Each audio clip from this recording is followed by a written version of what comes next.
we go! You're listening to Theological Discussions with Christian Anarchists. Well, I've got nothing better to do. He did not just say that. One man, one mic, plenty of scripture, and absolutely no filter for truth. He's a 5-point Calvinist who affirms theistic evolution. He reeks of being hellbound. This guy shares more videos of James White than James White. He's just another stupid Bible-thumping Matt Slick wannabe. The views expressed on this show are solely those of the host and do not in its entirety express the views of the volunteering members of Spiritually Honest Ministries. Enjoy the podcast or get ready to send your hate comments. Beginning broadcast in 3, 2, 1.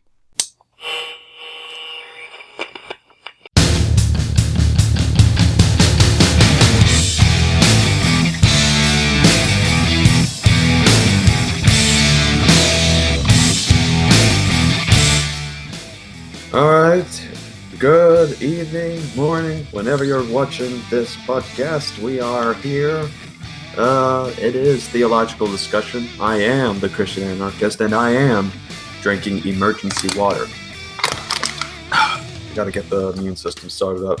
The weather is going very nicely. You got the changes going on, but for some of those who hate the pollen, hate the allergies coming, well, you might want to get your medication or any of that set up because it is going to be a bit of a pain. So, we are here, and we got a guest on for today's show. We have G Konsciousness, who we had a little dialogue a bit, and what happened was we were discussing the flood narrative, and then of course the debate. It goes back to what I had with the debate with Metal Minister a while back, a great brother in Christ, and we did it in the most respectful and scholarly way as possible. So, I think it went well, and I think for both sides to present a fair argument, gives that the case. But me and G just happened to have a discussion about it as of recently, and so we're going to try to continue onward with the discussion on theological discussion, because this isn't only the forum of which we're allowed to definitely do these kinds of things, is to bring on the guests for, as the title implies, a theological discussion. Jay, welcome to the program.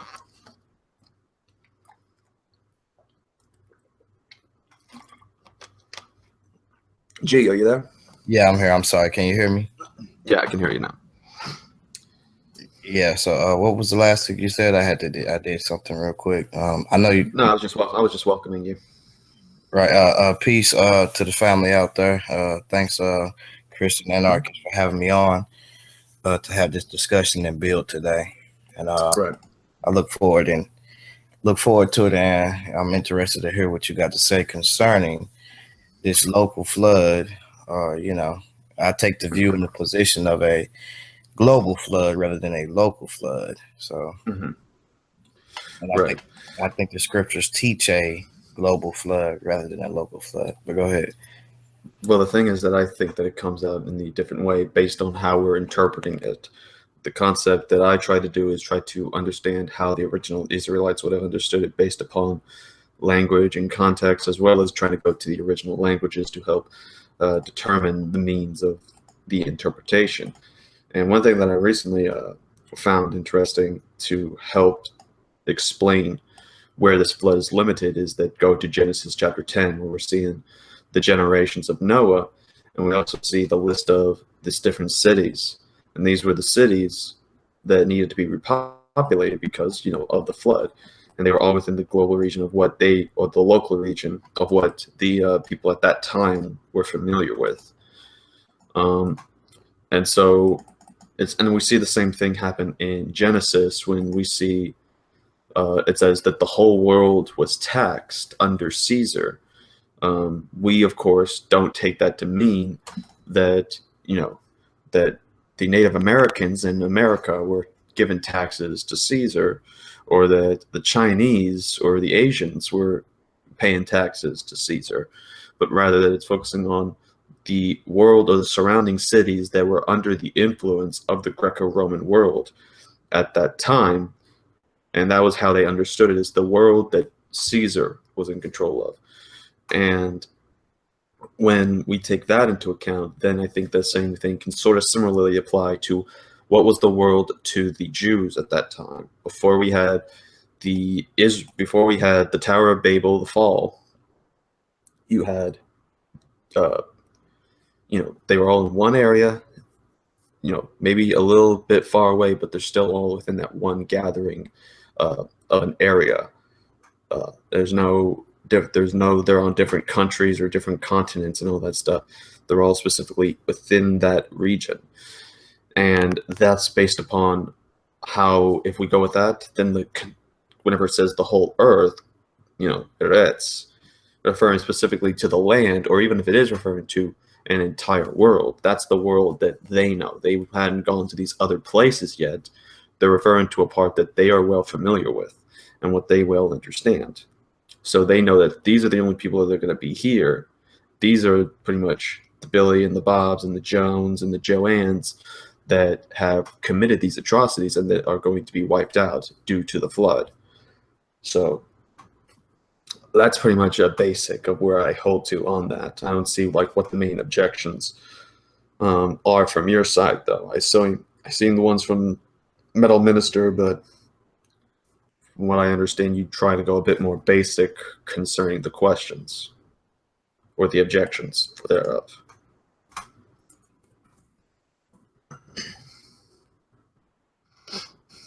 All right. I think that first of all, you got Moses, or either the redactor, that's telling what's going on in the land, that we see, or after the flood.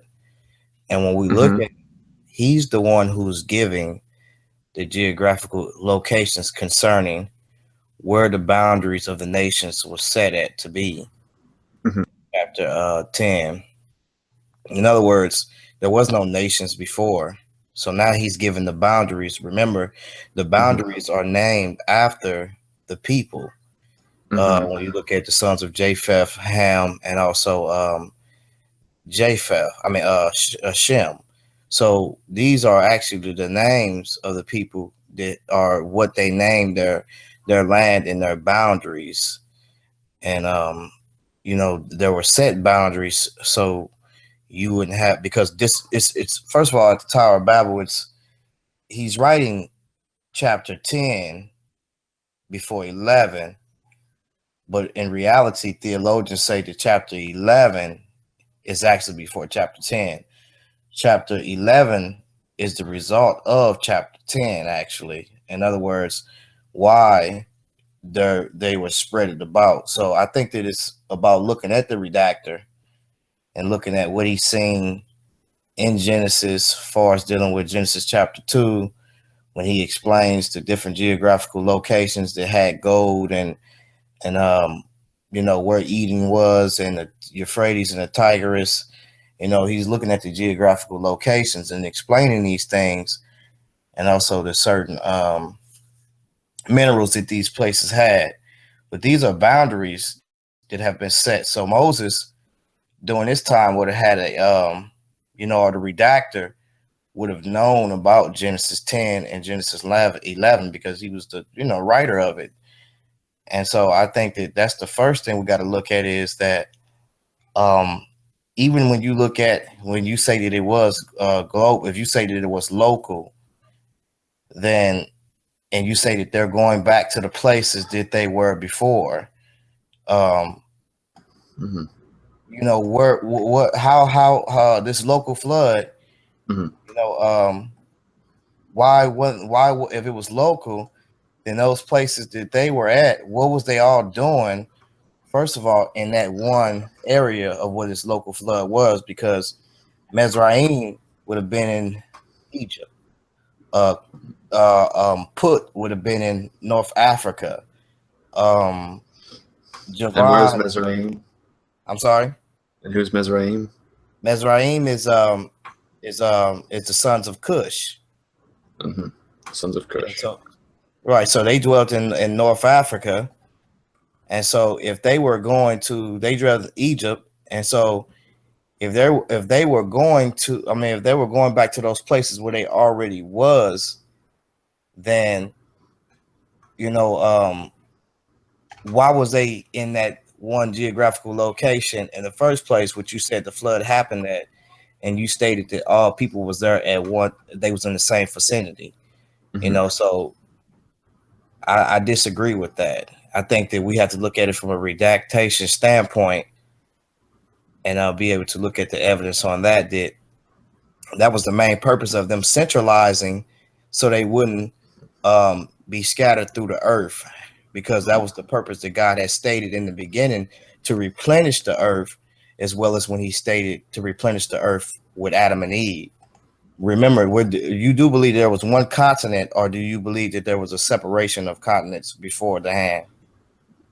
Honestly, I don't take much of a position on that regard, as I view this issue as an adiaphora issue, that it's not a thing of dividing of who's a Christian and who's not. Yet there's people that will say that by doing this, then if I take the position that I affirm, then I am not saved, and I do not affirm biblical inerrancy and such and such. And then I'd be accused of being a Gnostic. Right. And that's the whole thing. What I said, like when we get off into the text, we can see in 10 clearly that the nations, for instance, the isles of the Gentiles. This is the isles of the nations. There's a reason why it's called the isles of the nations. Around this Mediterranean area is where all these nations traded at, where they had all of their ports at historically. So this local flood, what does it cover? Is it? Are you dealing with the Epic of Gilgamesh, their writings? Did they talked about a local flood, or what writings do you have to confirm the region of this local flood? Concerning the region, like I said, I haven't come to the conclusion based upon simply where exactly the regions were, just based upon the language of what the Hebrew says when it says earth. It's referring to the context of a local land region, not within the context of some place that is just simply the planet in its entirety. Right. The Hebrew it bears the reference. I mean, it bears the wording and the usage of it, that it can be used as local and also as something wherever the crust or the earth extends to. As the face of the earth, it can be used as either one. Like it may say that God's glory will extend to the ends of the earth, or something, or he may say that Israel should be scattered to all the face of the earth. It's clear that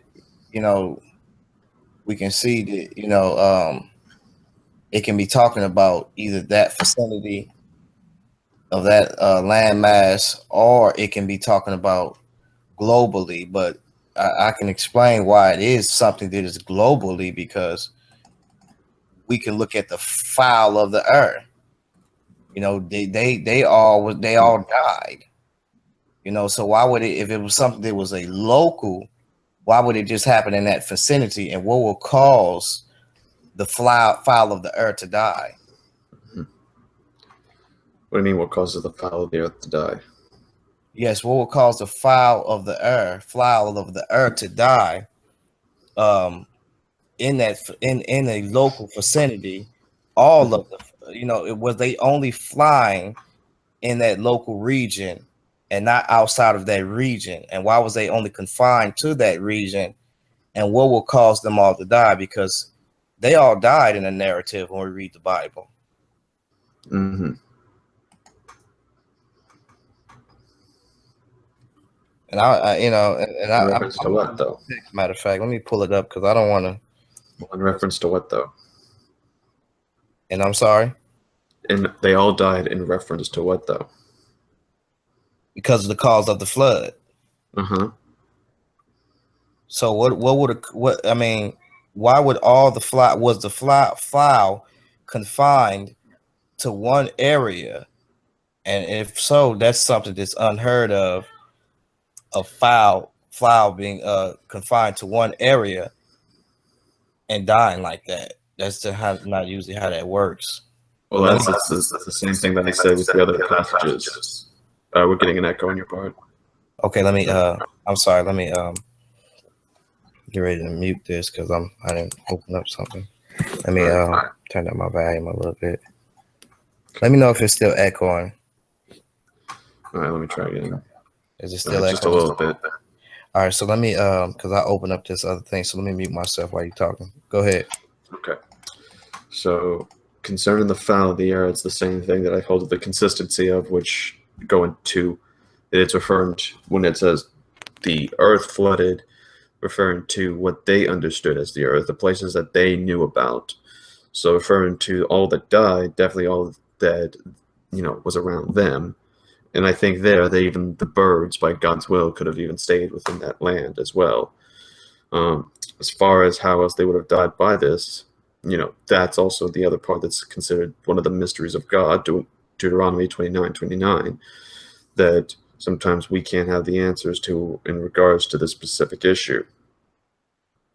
However, concerning the other reason why I affirm that this flood has to be a local is based upon what is considered a creation song in Psalms 104:9, where we see the psalmist is commenting on the creation, referring to the concept of when God did the creative act.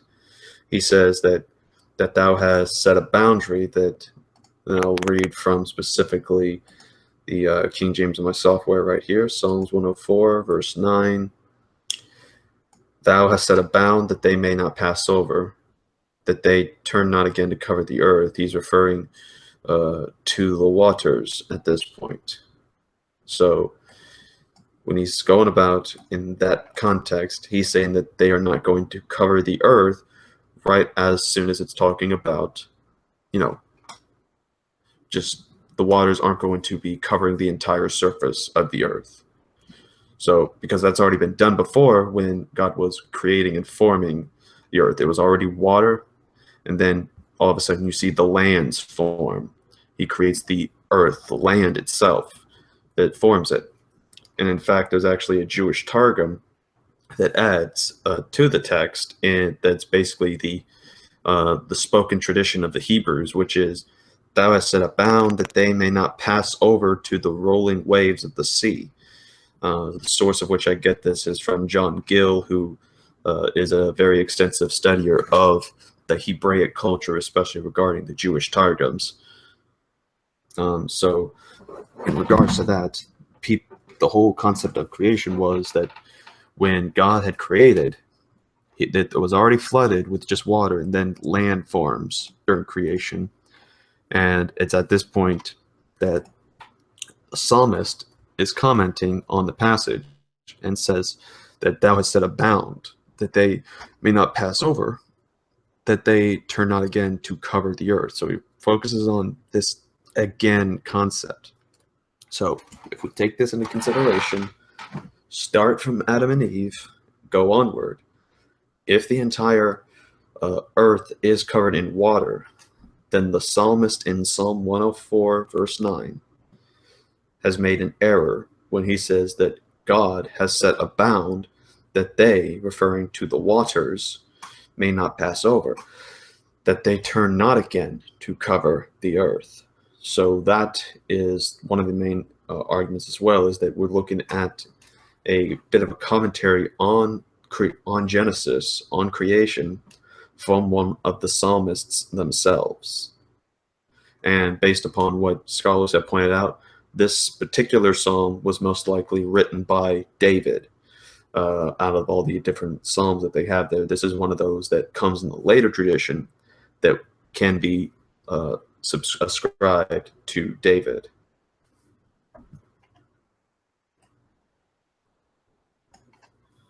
Yeah, I think that when he's dealing with this, when he's talking, basically there are boundaries, as he's mentioning, when you read this a little bit more, how he watered the hills from the chambers, the earth is satisfied with the fruit of thy works. He causeth the grass to grow for the cattle and herbs for the service of man, and that he may bring forth food out of the earth.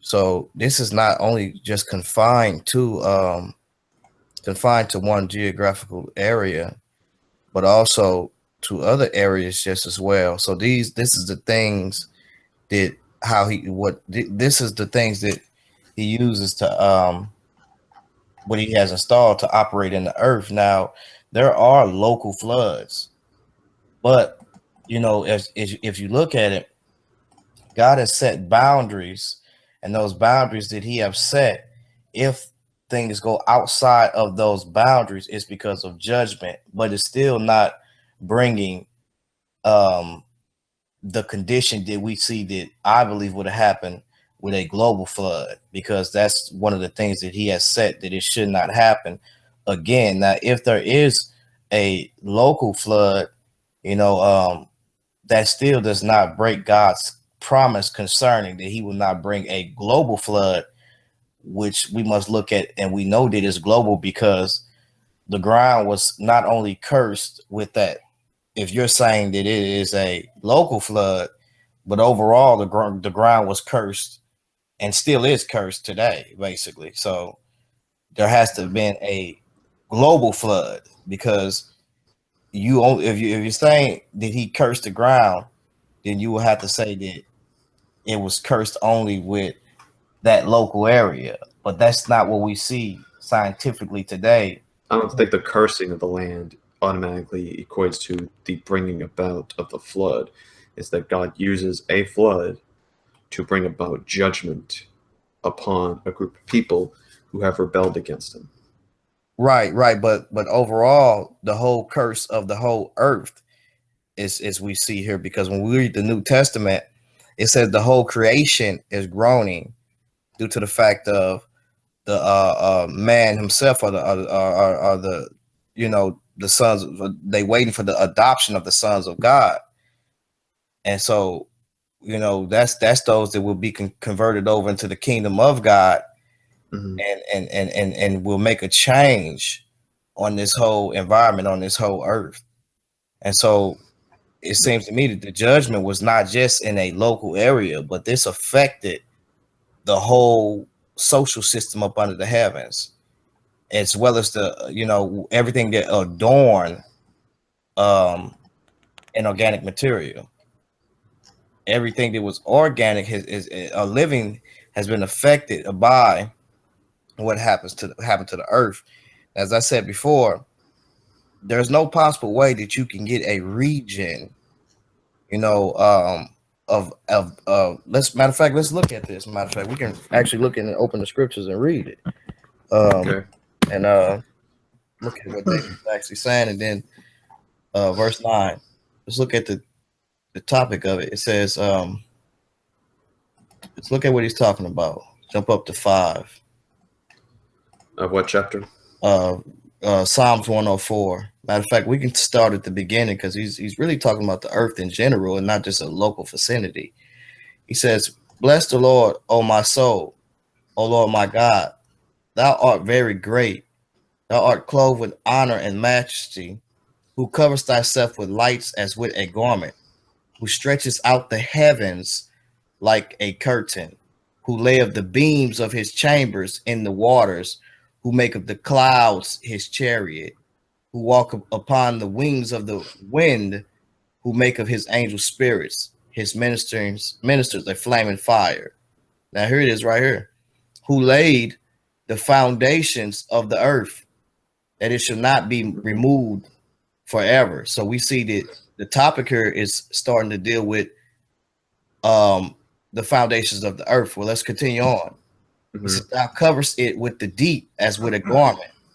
Now, first of all, not just one local area, as we see, is covered with the deep. So we're talking about creation here. So, at the beginning of creation, we see that, everything was covered with the deep, and he made the waters, or the primordial mounds, to come up out of the waters, which also is a story that they have in Egypt just as well too, and also Mesopotamia, the primordial mounds, or the Abzu. It says, Thou coverest it with a deep as with a garment. The water stood above the mountains, right? It says, and at thy rebuke, thy fled, at the voice of thy thunder, thy hast it away. They go up by the mountains, they go down by the valleys, under the place which thou hast found it for them. Now, I don't know how that you took this verse and let's jump to 9. They go down by the valleys unto the place which thou hast found it for them. Thou hast set a bound that they may not pass over, that they turn not again to cover the earth. Mm-hmm. Now, I don't know how you limited this to just, a local place. Limited what to a local place? You limited this the flood to a local place or these boundaries, Uh-huh. when it's basically talking about the foundations of the earth and how the waters stood above the foundations of the earth. Mm-hmm. So how are you, limiting this to just a local place after the flood, basically? Because I'm holding to the view that the word earth here is referring to the whole entire planet itself, or the land that they know of, and based upon the ancient Israelite understanding of cosmology in regards to that, they're basically saying that the waters are not going to flood the entire earth, because there's a boundary that they cannot cross, that it specifically says that they may not a bound that they may not pass over, that they turn not again to cover the earth. He says turn not again because originally when God created, he created it with the intention that it was first water, and then that's when you see the lands form up. So that's what I'm saying with it.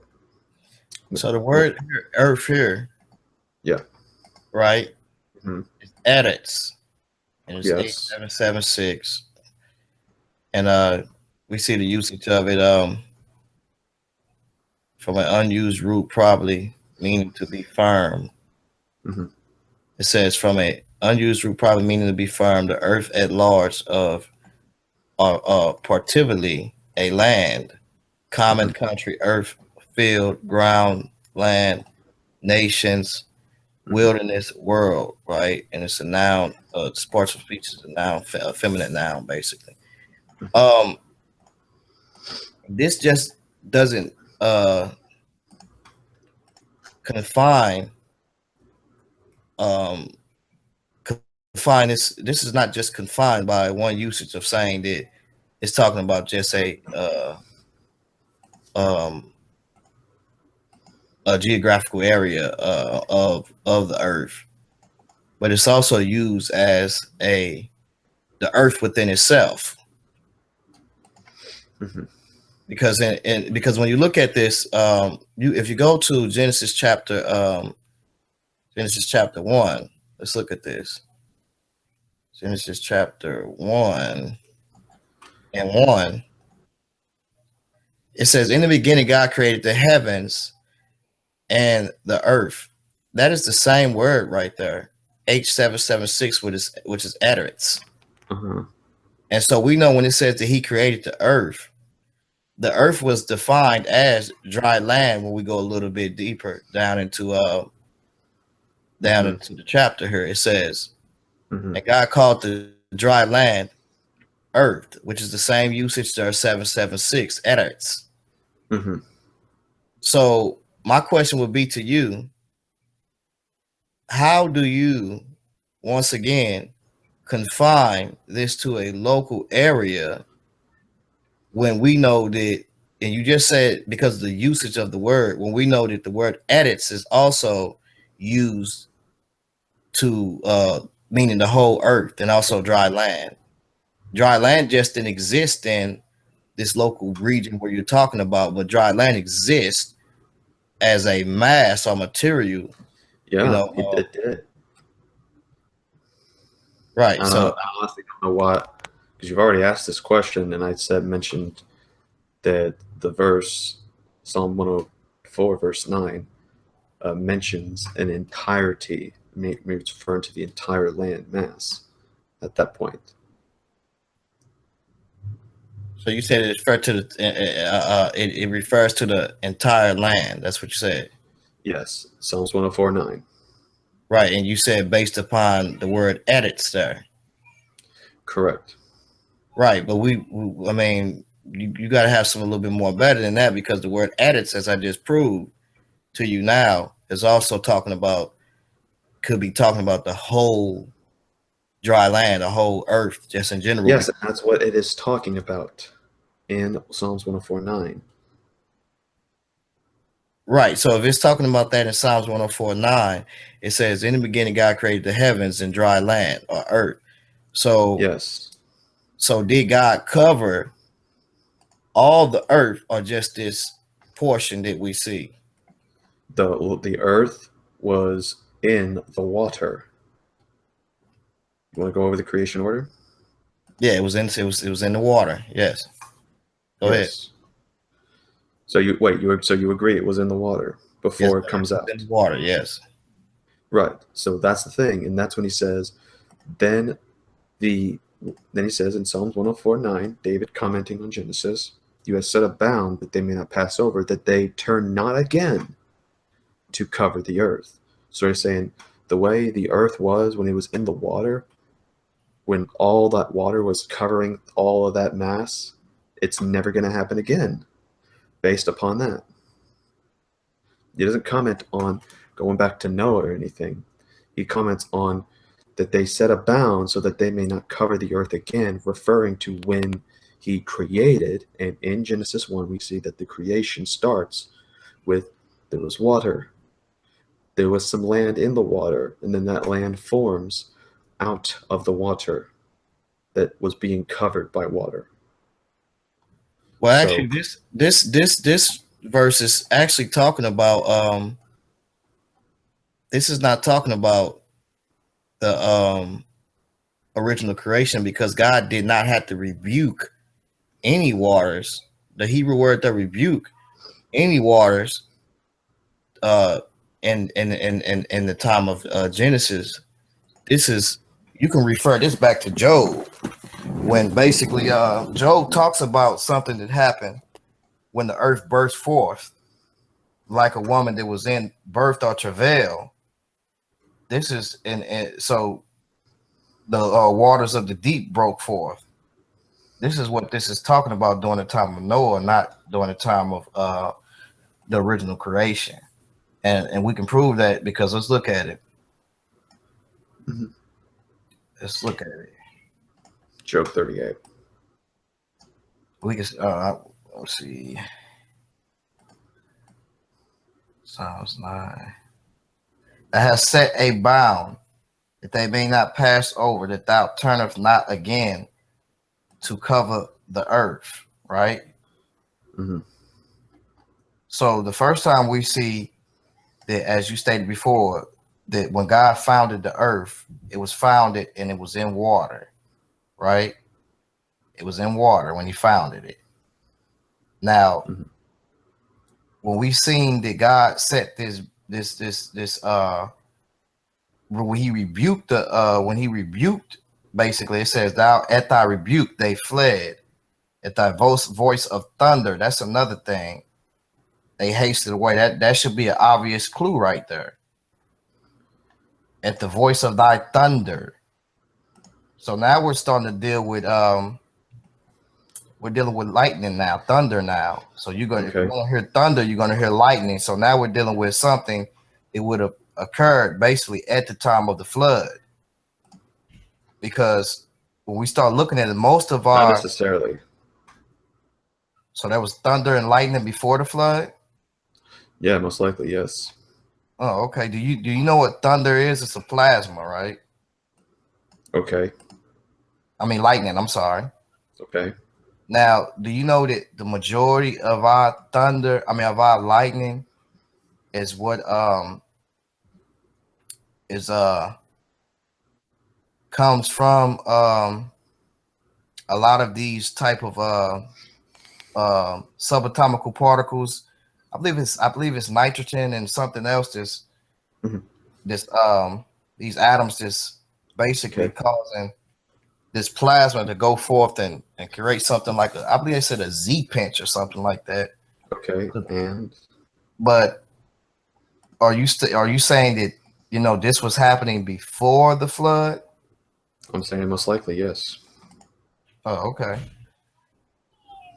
I don't know how you got that, but Genesis 1 verse 2. what does it say?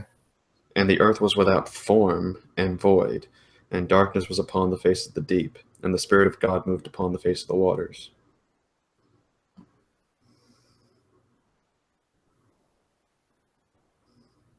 And so God, what God formed the earth by is eternal power, right? He moves Mhm. upon the waters, right? Mm-hmm. So what's the point of continuing to consistently do it after the fact when he's already formed it? After formed what? After he formed the earth. He's formed it and it's in the waters, is it not? Yes, in the As you water. said earlier, Genesis 1:1, it says, created the heavens and the earth. And as we explained earlier in Genesis, that the waters are there, and then the firmament, or the earth, then comes up from the waters. Uh-huh. So he continues because he's creating, and he can create however he wants because he's God. Right. But when you read Job, let me show you something real quick so we can show you that a lot of violent thunder and the stuff that we have today is from the flood, actually. Let's look at Job, because I think I mentioned that earlier. Job 38 and 8, I believe. Let's look at it real quick. And 8. It says, when the morning stars sang together, and this is Job 38 and 7.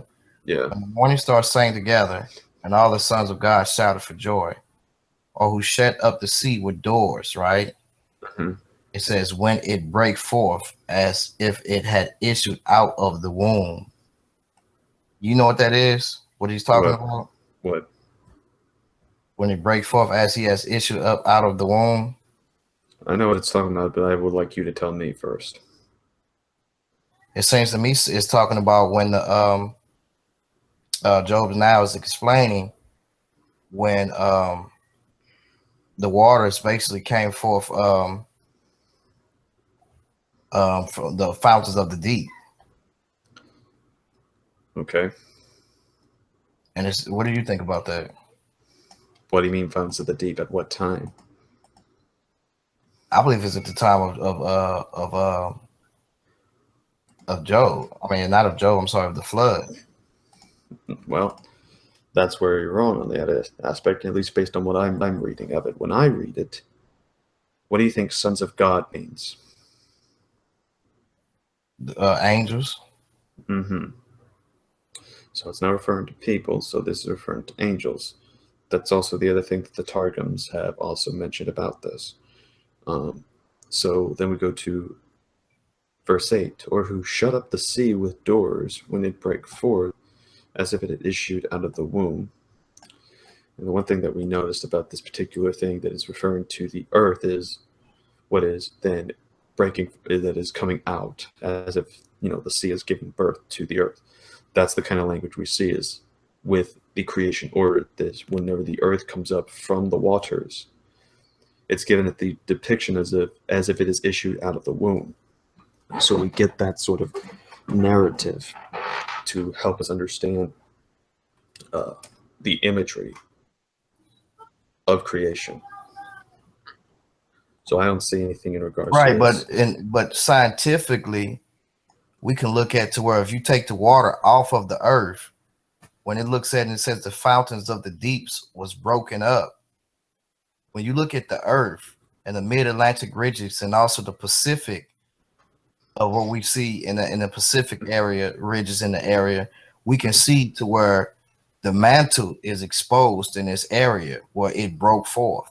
Now, some people might say, well, that's due to the fact of tectonic plates, or they might say that what is it? what's it called for us when it slides and it slid over? Continental drift. Some people might say it's because of that, but we still have a problem here to where we have the earth busting forth or the ground being broken up and this mantle being exposed in the earth. And when they actually look at the mid-Atlantic ridge, we can see that somehow, some way, the earth tore. So this is what the Bible explains that happened during the time of the flood. Is the earth, as it states, it says that what does it states? It says that the earth was the fountains of the deep, the fountains of the deep was broken up. Mm-hmm. How do you interpret that when it says fountains of the deep? Because we can actually see this on the earth, and that something like this happened or something catastrophic. Even evolutionists believe that something in the past happened catastrophic. They may say, well, it's continental drift. Either way, something happened to where we can tell that the earth went through a catastrophic event. Mm-hmm. How do you explain that? Well, I haven't read any of the passages in regards to the concept of the fountains, so can't really provide you an answer on that until I've actually seen the passages and investigated them myself. And it also says, break forth as if it had issued out a womb. It says, as if it had, yes, exactly. I don't see how that refutes my position. Right. When, you got any kids? No.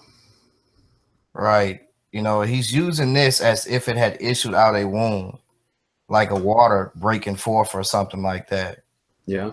And so when the water breaks and forth, man, when the water breaks forth, a woman's water break, it's ridiculous. Like it just pops out and gushes all on the floor.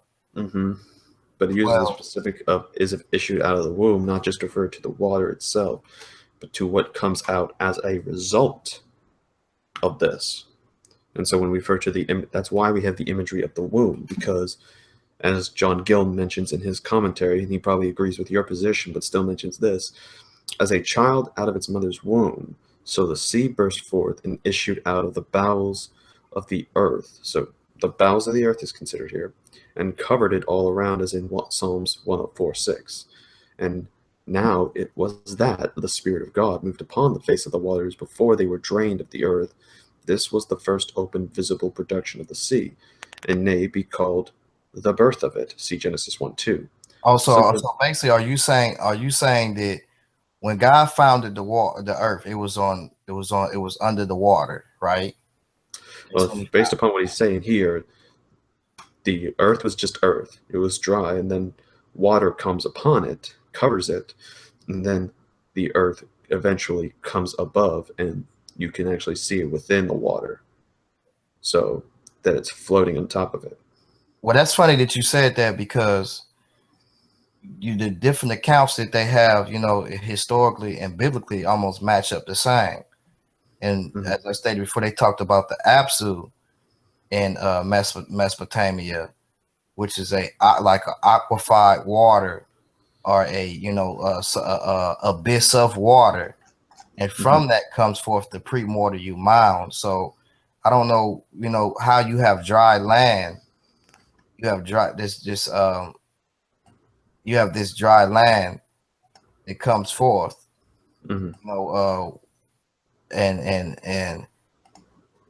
the explanation that we got from what we see here is basically, it's just the earth is just flooded with water, and then you say that water burst forth out of the earth before the Spirit of the Lord moved on the face of the water. I didn't say. They just stated what the commentary said. Oh, okay. So the commentary is basically saying that the earth was dry land, and then it burst forth, and water came on the dry land, and then God began to move upon the waters. Is that what the commentary says? Right here. I got, for some of those who can't see, this is on John Gill's commentary on Job 38, verse 8. Right here is his commentary on the passage. And he says, this was the first open visible production of the sea, and may be called the birth of it. See Genesis 1:2. Something like this, the heathen philosopher Archelaus had a notion of, who says, and that's that quote right there in the G is where the citation comes from. The sea was shut up in hollow places, and was as it were strained through the earth.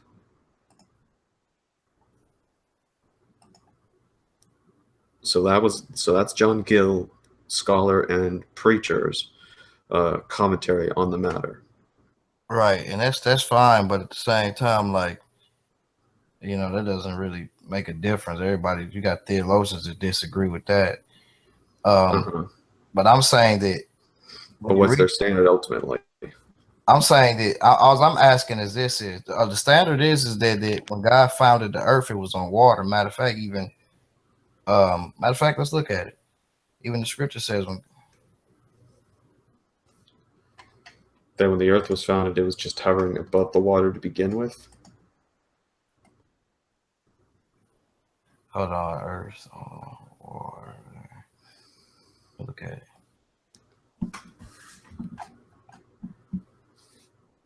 Psalms 24 and 2. 24 and 2 and 3 and 5. Yes, Psalms 24 and 2.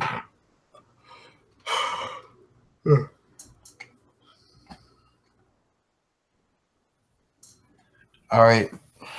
It says, hold on, let me see. Psalms.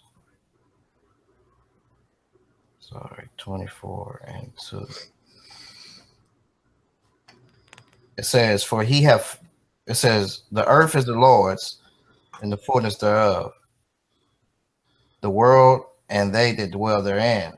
For he hath founded it upon the seas, and established it upon the floods.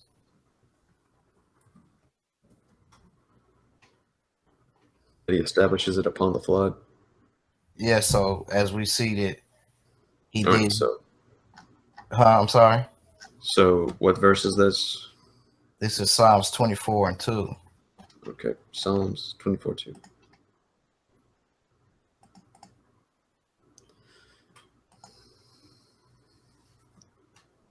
Okay. So, I mean, we can see that right here. Even I think Peter mentions how the earth was, standing, how God brought the earth out of the water and how it was created, I believe. So the thing is just making a distinction between when we look at Psalms 104 and also Job, because either Job is giving us something that's not mentioned in Genesis, because he's saying that the waters burst forth, and I can see that even when you say something bursts forth, that's and then when you look at also at thy rebuke, so that seems to me this is some type of judgment that took place. How the text is given to us, especially in Psalms 104, and then in Job, how something issued out or break forth. Then after that, it talks about a swaddling band. That's another thing we got to look at too, just as well. When it says a swaddling band of clouds and darkness and thickness, because how they explain the flood, what happened is that you have this fountains of the deep, or this something was released or into the air, and I don't know what was it. Some people say water. It was in the earth that gushed out of the earth.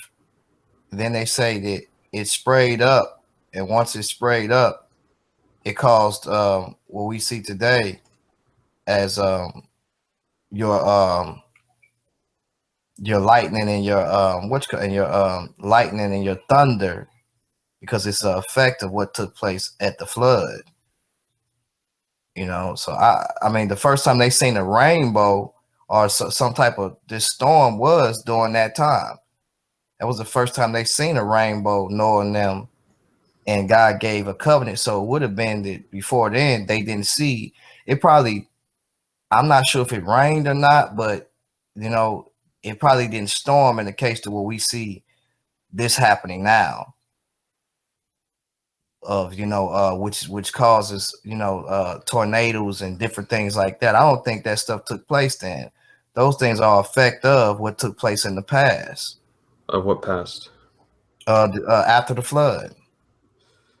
So after the flood is when we see these tornadoes and all these other things. Yeah, because it's why not Genesis 1:2? Why not Genesis 1 and 2? Genesis 1 verse 2. Why would we see that? Because as it is stated that the earth was without form, tahu, and void, bahu, and darkness was upon the face of the deep.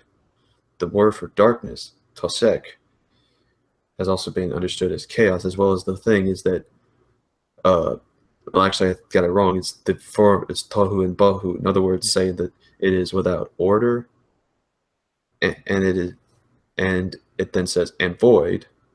So it's not saying this is a thing that's without, but it has without order and is filled with chaos. That is what we're seeing here until then the Spirit of God moved upon the face of the waters, and now he is forming things, guiding the order, where he says, let there be light, and in these forming and creating the earth and its inhabitants thereof. Right. So, I mean, so I know what you're talking about. You're talking about basically of what we call God coming to restore the earth from a prior chaotic state, what happened before, which we call the gap theory or the pre-Adamite world. I understand that, but this is not really dealing with that when we talk about in Job, because I'm gonna tell you why. Because if we thought we've already gone over Job 38. No, but I understand. But if you hold on, let me make a point here. If you're going to use that, then you would have to say that after the after he restored these things, there should be no more at all tornadoes or any of those things, because what's happening is this is a chaotic these are chaotic forces of when we look at temperatures and that are opposing each other. And so we notice something catastrophic happened, because you can't have it to where you have places that used to be fruitful places or tropical places, but now they are, these places are basically areas that don't where there is no tropicalness at, where you have woolly mammoths that's buried in frozen snow or ice with tropical food in their stomachs. That means that these areas was once part of time tropical areas.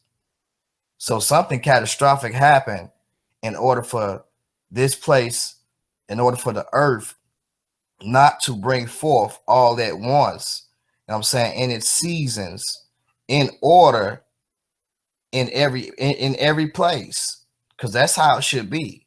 If there was one supercontinent in every place in its time, and not, 1 minute it's dry over here and then it's dry over there and it's famine over here, or it's a flood over here. These are things that came after the flood, and it's due to the fact of the different gases that were released in the earth from the radioactive radiation that took place, which would have caused the mantle to burst up or split apart in the first place, a failure in the crust. This is why most of your thermal heat that we see is in the ocean.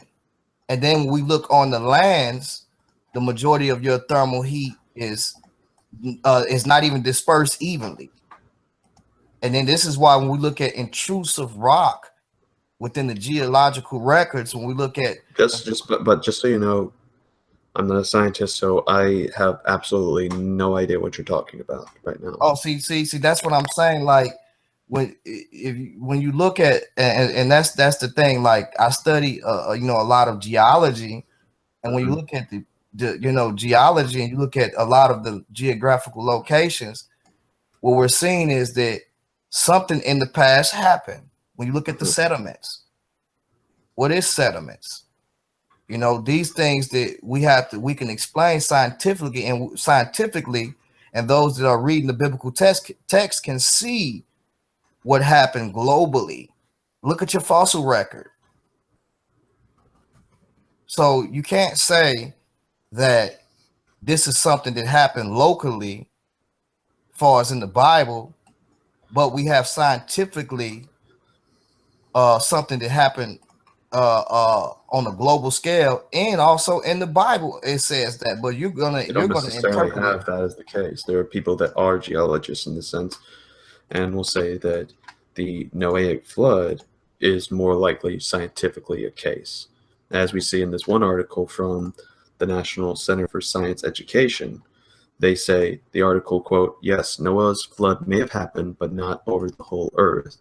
And this is from one of the people that tries to, in my opinion, I think, try to discredit the Bible in some cases.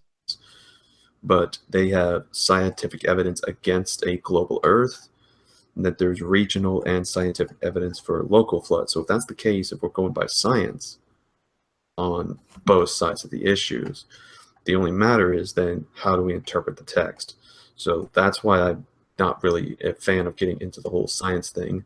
And that's why when I debated Pillbox a while back, he got pretty butthurt about the whole thing of when I said, we're not going to science at all to discuss. Rather, a Christian can believe in evolution. We're discussing explicitly what the Bible says on the matter. So when you go to the whole thing about rock layers and all that kind of stuff, well, a person like myself can look at the same thing if I had a degree or had studied geology a bit more, and would say, well, this supports the biblical local flood narrative. It's not going to matter what you know about the concept of geology. You can point out the evidences all you want, but the matter is, what does the text say? And that's what I want to get into, not science, the text. Right, and the text supports a global flood. But see, here's the problem. The problem is that because you will look like you just put up a paper and you say, well, okay, these scientists said this. But not one time have you actually took the initiative, as you stated in this very conversation, to even study science on what, because that's how they interpret that far as geologically. Right, that's my whole point, is that people have different interpretations of even looking at the different sciences. So what you're providing me is your interpretation of the matter. Right, but hold on. No. First of all, everybody agreed that something catastrophic happened on this earth. Agreed. We even look at the Precambrian explosion. When we look at the fossil record, or we look at the different sediments of this earth, we can all agree that these fossils, something happened, or something, a bottleneck effect of something happened, where a mass destruction took place. And evolutionists and also theologians believe in that. Creationists. Okay, and your point being what? And so this is my point.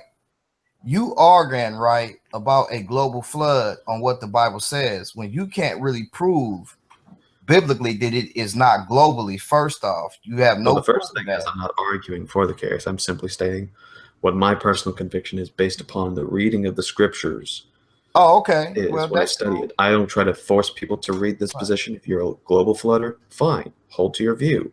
I'm not trying to condemn you for it. I haven't condemned Metal Minister for holding his view when we were in our debate, and we both, before and after, respect each other and our views on this matter. We simply just laid out our sides, tried to point out strengths and weaknesses in our positions so that the audience gets to determine which view they think is biblically consistent, local or global flood. I'm not here to say that someone needs to hold this, but for someone to simply condemn or say that the local flood position is something that a Christian cannot affirm, then I think we start getting into the problem of the audiography issue, because we all agree that all of mankind was wiped out, whether we hold to global or local position. We agree that this was a result of their punishment because they were full of wickedness and God was going to wipe them out, except for Noah and his family. We agree that the animals went aboard the ark. So we do not disagree within that matter. We just disagree within what the scale of the flood was, or rather it was the global entirety, or rather there was a local flood of the region that they were all at. So that's the only thing. I'm not arguing, I'm simply stating my case, and you for some reason have a disagreement with the position. Right. And like I say, I've heard the position that you're arguing before. And like I say, it's nothing, I'm not, mad or upset about it. I still love you anyways, but I'm just saying, for those that are listening in, like, I'm gonna do the homework on it. If you telling me that this is stating a local flood, then, we're gonna have to deal with that. We're gonna have to deal with it and see what science is saying. First of all, what the Bible is saying.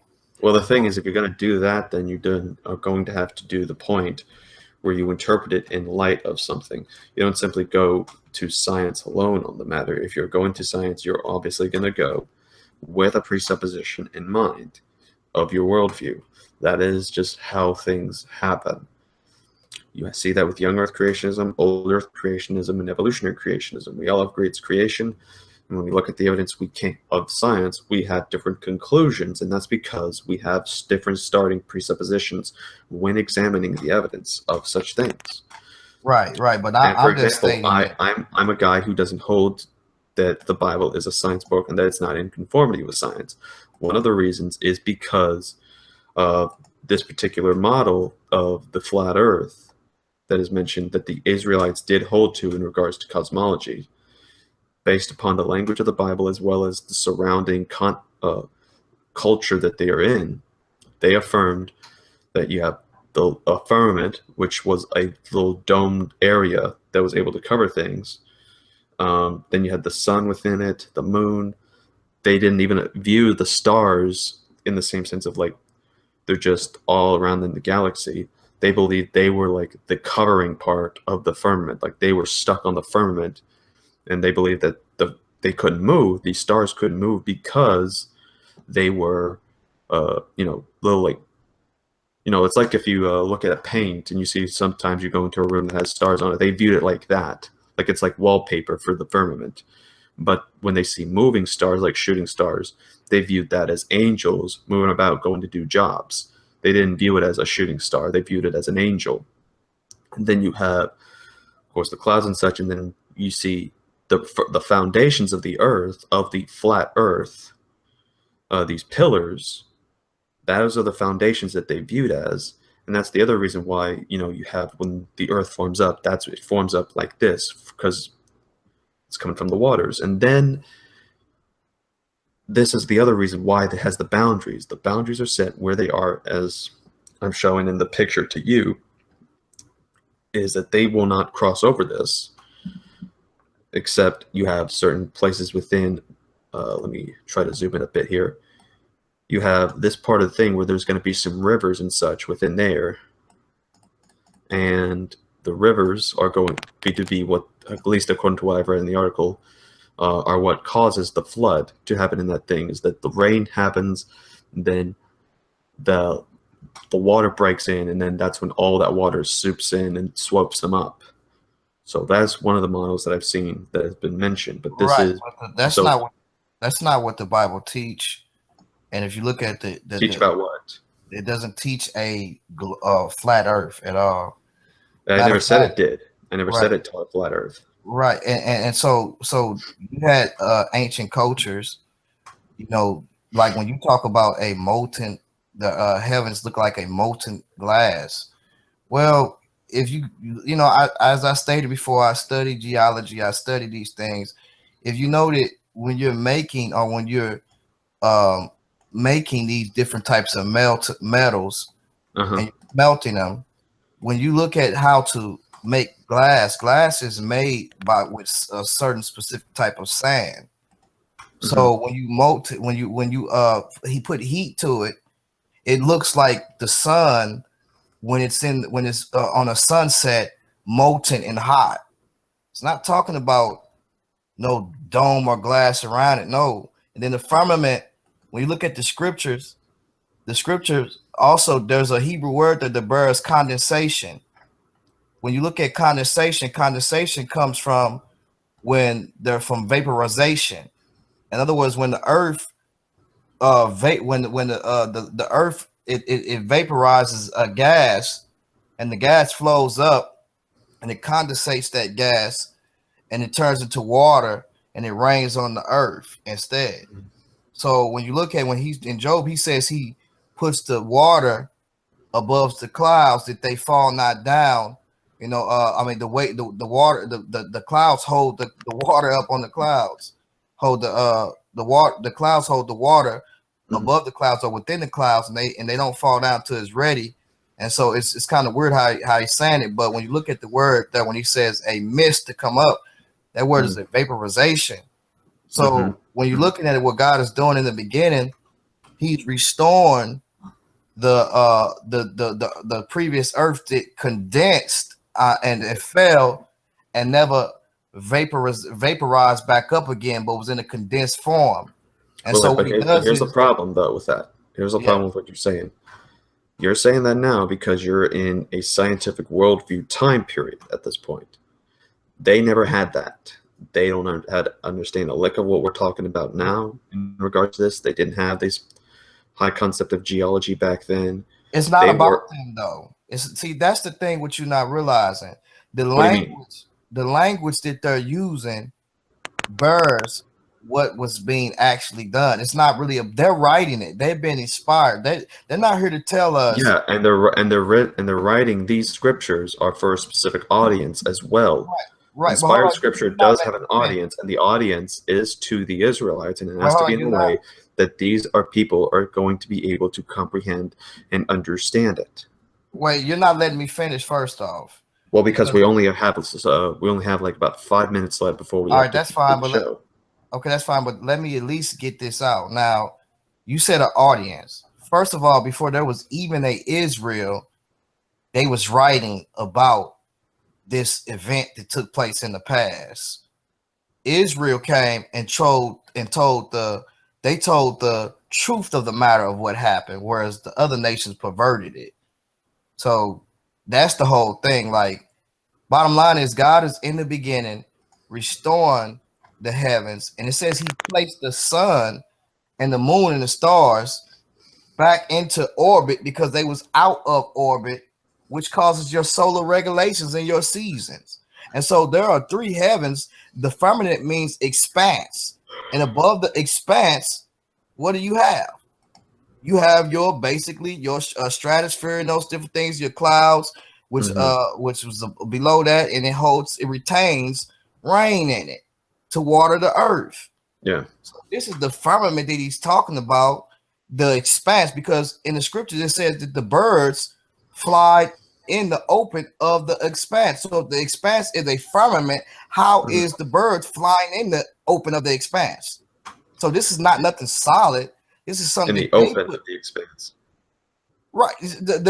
When you might want to look at that. I've looked at the whole concept. I've studied this whole subject on the matter. I used to affirm that it didn't teach, not say anything about a flat earth. But the fact of the matter is, the culture and the society of the Israelites affirmed this. And I even talked with Dr. Michael Brown, who is a Jewish Messianic scholar who studies the Jewish people, and he himself has told me in an email that yes, the ancient Israelites were flat earthers who affirmed the dome within their view, but that the point is not to relay science, but the theological truths of who the creator is. God worked through these people's understanding of ancient failed science to relay simply the truth that who created the earth? God. Who created this firmament that they believe existed? God.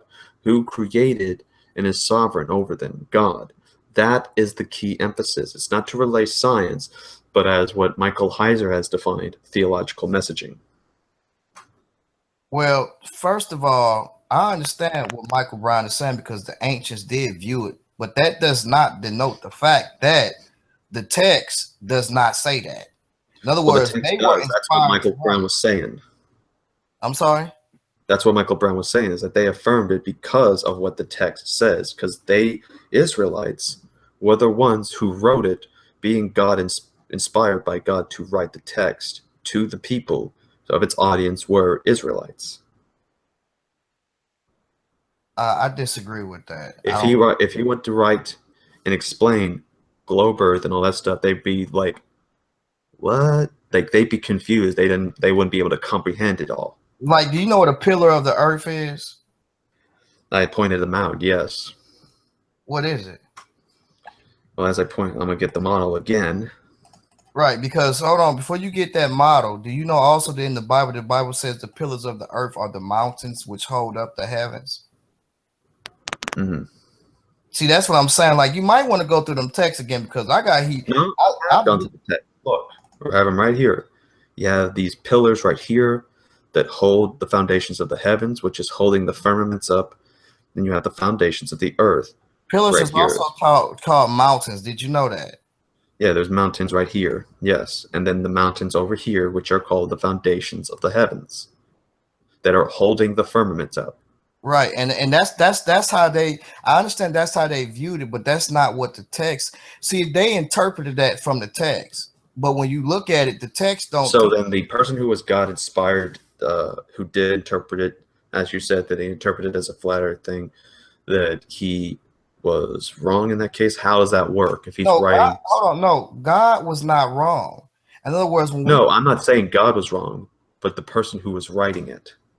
Right. When you look at it, when you say solid dome and when you say firmament, that is not even in the text. Like it has a parentheses around it, letting you know that this is something that they added because that's what they thought. In the King James, right? In the King James, right? Yeah, it's not there. Like when you look at it in the Strongs, it has a it's not there. It doesn't. It's not. It's because number one. So I don't know where we got to the point of discussing the King James over just the general biblical text. No, I'm talking about. Listen, I'm not even talking about the King James. I'm talking about the Strongs. I'm talking about the lexicon. You said parentheses, and parentheses is only in regards to the King James. Yeah, no. Actually, you see some of that stuff in the Strongs too, where you look at it and say solid. A dome. lexicon, sir. It say solid dome in the Strongs, and you be like, hold on. Okay. And what? And so I'm just saying that that was something that they put there, that they put on how they understood it. But later on, they expanded on it as they expanded on the knowledge of the text. You got to remember, the Hebrew is a text that's being resurrected. I mean, a language that's being resurrected that was died out at one point. It's the only language that has been resurrected out of all languages that died out. Okay. It still does not refute the notion that they affirmed and that their intention in writing the text, as well as God's communication to relate to them, was trying to work through their cosmology of their flat earth cosmology, but wasn't trying to establish it as a teaching. Right. They perceived it as a flat earth, but the text don't teach that. That's bottom line. I never said it did.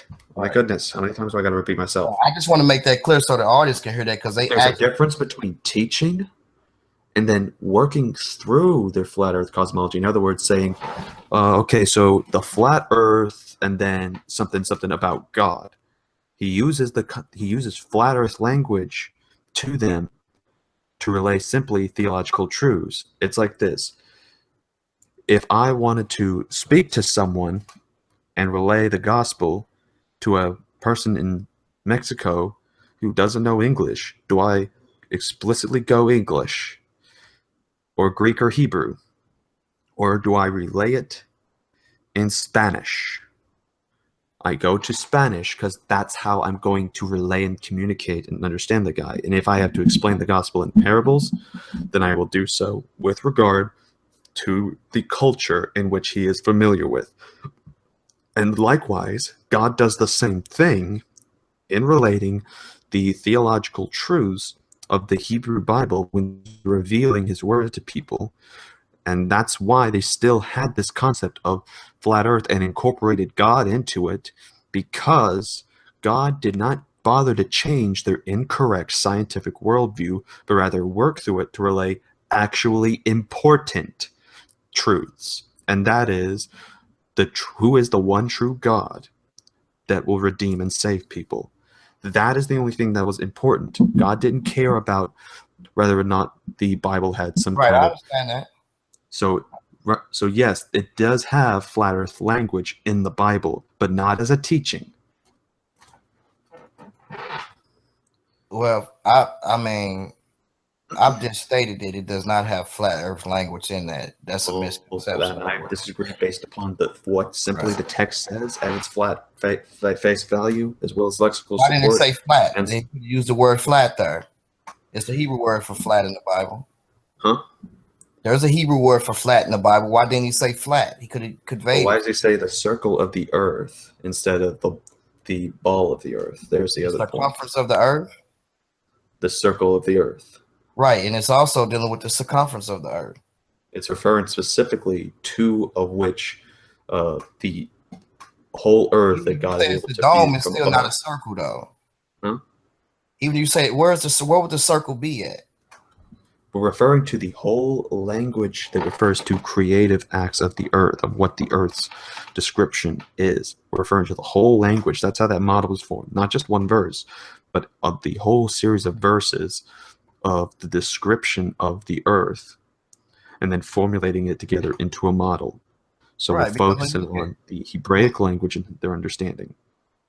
Well, right. I understand about the language, but when you look at what I'm telling you, it's not saying. In other words, if I look at a Hebrew will look at a ball and say a ball is a circle.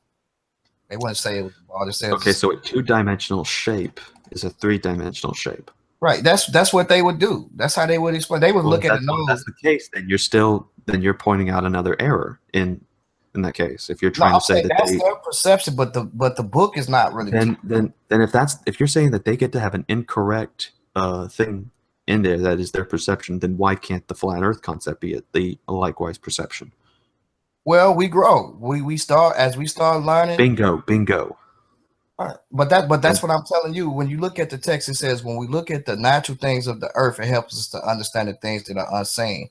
So right, and that's why they were able to be wrong on the scientific level in regards to the shape of the earth, and where we are now. But the text does not denote that. That's what I'm keep trying to tell you. No, that's the whole point, is that the text does talk in a flat earth language in regard to the shape of the earth. And that's because the people back then did not have that understanding and would not be able to ever comprehend or accept that idea until later, until we do reach that scientific worldview. I disagree with that. Well, then I would just recommend you look into this more. Right. Well, yeah, great conversation, man. I just don't take it that it was globally, a local flood. But I appreciate you having me to come on and talk about it and those things. And my suggestion is that, just as they grew, because Israel is one of the people that deal with a lot of science, different things and how they view the Bible, how they can take those things to look at the Bible just as well to confirm, the things that we see in science, confirm it with the Bible, basically. I suggest that you do the same thing to understand, what happened globally and what are settlements. Well, I examine the Bible, sir. I study it every day. Right, but I'm saying, examine the Bible. That's the first thing you ought to do. But when you look at the Bible, all right, we gotta wrap. We gotta go. I gotta get to work in a few minutes. Okay, all right. So, all right. Peace. Thanks. All right, no problem. Shalom. All right, so that's what we have with today for theological discussion. I would like to thank everybody for listening in. We are going to end this episode in prayer as usual. So here we go. Dear Heavenly Father, thank you for this podcast. We thank you for G Conscious for coming on, that we had this discussion. We ask that you look after your children, your creation, your beloved, especially the church. We ask that you guide over them, may you grant them wisdom, that you be with them as they carry on with their daily activities.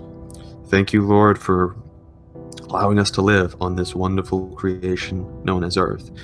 It is certainly a magnificent place, and we can truly come to adore what it brings and provides. It is in Jesus' holy name I pray. Amen.